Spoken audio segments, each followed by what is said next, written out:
Eu falei ainda há pouco para vocês, na conversa aqui com meu filho, com a minha nora e com meu marido, que eu entendo que hoje ser avó é talvez um pouco mais fácil, porque a gente é bombardeado de informações, né? Nas próprias redes sociais a gente tem muita informação sobre educação, sobre o que pode, o que não pode. Na nossa época, quem é da minha época sabe, a gente foi fazendo tudo instintivamente e muito segundo nossas mamães fizeram e ensinaram.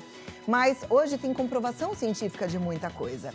Então, eu acho que a chance da gente acertar pode ser maior, se você tiver essa consciência e, claro, respeitar seu filho, sua filha, seu genro, sua nora, né? A avó é considerada a segunda mãe. Todas as avós querem proteger seus netos, muitas cuidam delas o dia inteiro, porque os pais trabalham fora. E aí ficam preocupadas quando as crianças apresentam alguma indisposição. E fica aquela dúvida, né? Quando procurar um médico? Como é que eu vou manter essa alimentação balanceada? Como é que eu vou garantir todas as vacinas? Incentivar o movimento diário são os passos essenciais para o desenvolvimento saudável das crianças. Também é importante a atenção à prevenção de doenças. Então, assim, o assunto é saúde infantil. E por que no Dia da Vovó? Porque eu sei que muitas de vocês ficam com seus netos o dia inteiro. Então, a gente precisa entender segundo os parâmetros atuais. Então, eu recebo uma médica maravilhosa, pediatra, cardiopediatra, que está aqui, doutora Alessandra Geisler. Seja muito bem-vinda. Obrigada por estar com a gente. Prazer em recebê-la, viu? Obrigada, viu? Vamos sentar aqui. Eu não sei se a Carol quer participar. Cá, vem, já que você está aqui, vem cá, Carol. Carol, minha nora, que é mamãe também. Aliás, ela é uma mãe super atenta, muito estudiosa em relação à educação infantil, muito estudiosa em relação à saúde dos pequenos também. Cá, senta aqui, vamos conversar juntas, porque se tiver alguma dúvida, você pode complementar, tá bom? Então, vamos lá, doutora. A nossa pauta hoje é muito pensando em auxiliar essas avós, para que elas acertem, porque a nossa intenção é só acertar, né? Tem muita coisa que antigamente era feito que hoje em dia é sabido que não deve mais fazer? A gente tem algumas coisas que a gente tem consenso e que hoje a gente sabe que a gente não faz mais. Principalmente quando é muito pequeno, os bebês, posicionamento no berço, por exemplo. Eu sempre deixei o meu filho dormir de barriga para baixo e nunca aconteceu nada. E agora tem uma orientação, já não é tão agora, de que, por exemplo, isso não é adequado fazer. Claro que toda a experiência dos avós e esse legado, a gente também sabe que o convívio com os avós faz com que as crianças cresçam emocionalmente muito mais estáveis. E pós-pandemia isso é tão importante, né, gente? Porque as crianças também ficaram isoladas e tiveram bastante distúrbios mentais.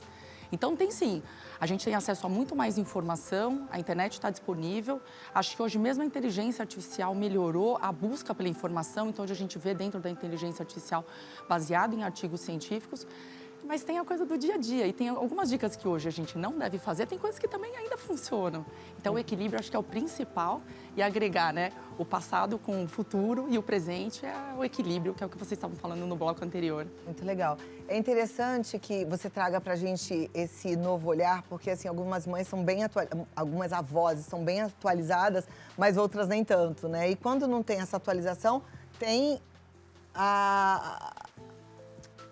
o conflito, né? Sim. Entre a geração mãe com a avó. Por exemplo, você falou essa coisa de colocar o bebê para dormir.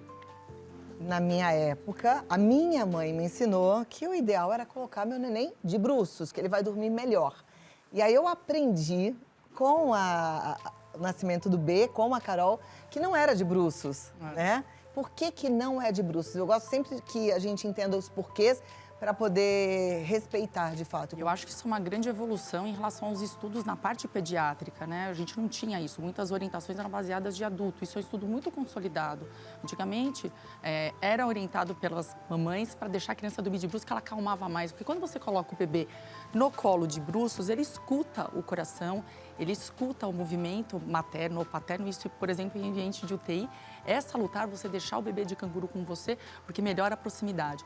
Mas no ambiente de casa, no berço, foi-se estudado que encontraram bebês encontrados falecidos dentro do berço que não tinham causa. Então, não foi engasgo, não foi problema cardiológico, não foi problema neurológico.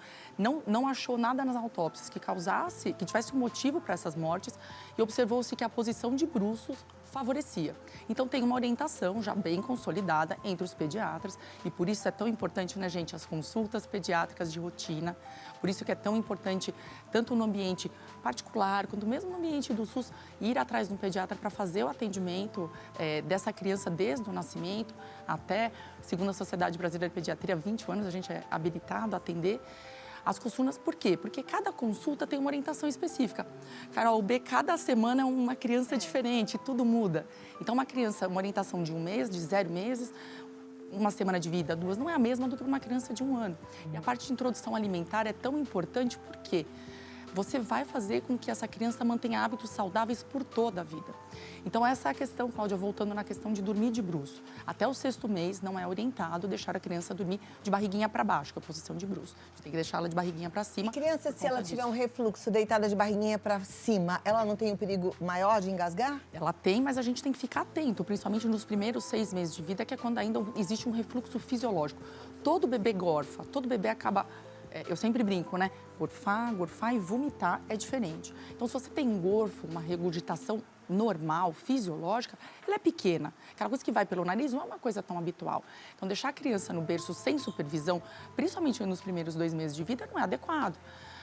A gente deixa a criança próxima. Então, a gente tem que estar atento, né? Às vezes acontece, fala, nossa, dormi, meu Deus, será que eu acordei? Será que aconteceu alguma coisa? Porque fica muito cansado. A gente pode deixar o berço um pouquinho inclinado? A gente pode deixar o berço, sim, um pouquinho inclinado, principalmente nas crianças que têm essa regurgitação aumentada, só que é um pouco complicado, Carol, porque o bebê vai crescendo, vai começando a se mexer e começa a escorregar. Então, a gente tem que ter um pouquinho de cuidado e entender também que tem uns bebês muito mais animados do que os outros. Você falou de introdução alimentar. Mudou muita coisa na introdução alimentar? A gente mudou algumas coisas, sim. Claro que uma coisa importante também é que a introdução alimentar de cada país é diferente. A gente está falando aqui sobre o Brasil com as nossas culturas e com o que a gente tem de melhor. Porque a gente é um país que a gente tem muita fruta, muito legume, mas infelizmente a gente é muito pobre ainda na aceitação pelas famílias desses alimentos que também são importantes. Então não adianta a gente querer que nosso filho coma verdura e legume e a gente não come. Então a gente tem que dar o exemplo, começando por aí.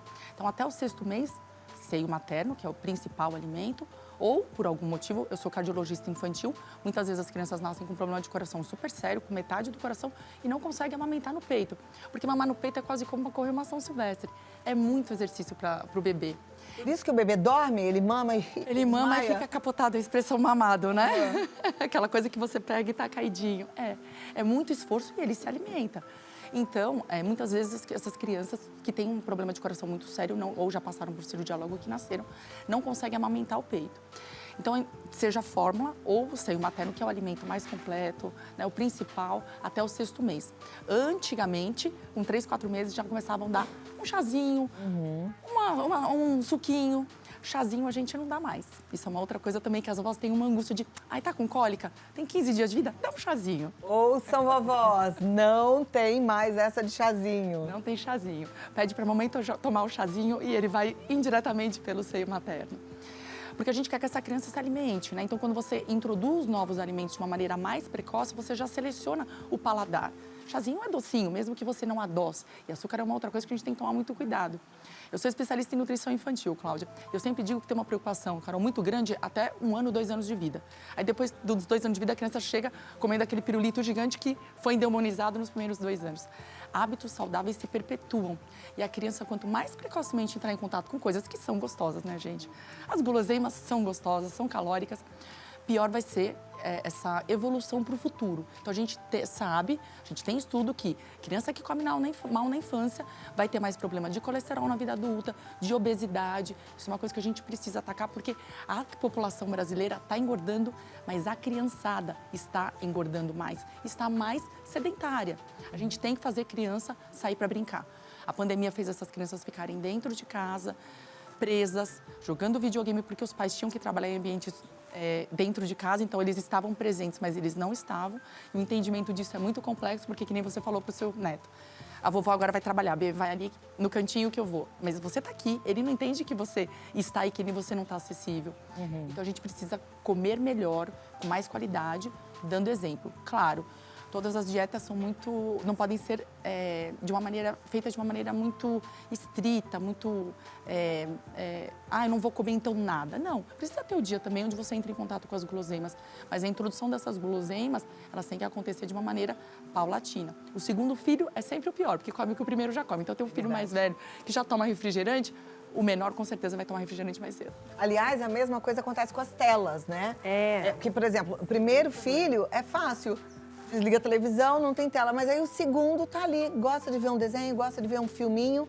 E aí o pequeno vai pro Quer ver o filminho do mais velho, não quer ver o filminho apropriado para a idade dele. Porque o irmão vê, ele quer ver o que o irmão tá vendo. Então é difícil esse equilíbrio, né? E a relação mãe, avó, nesse consenso, onde as coisas têm que ser colocadas, é um consenso familiar.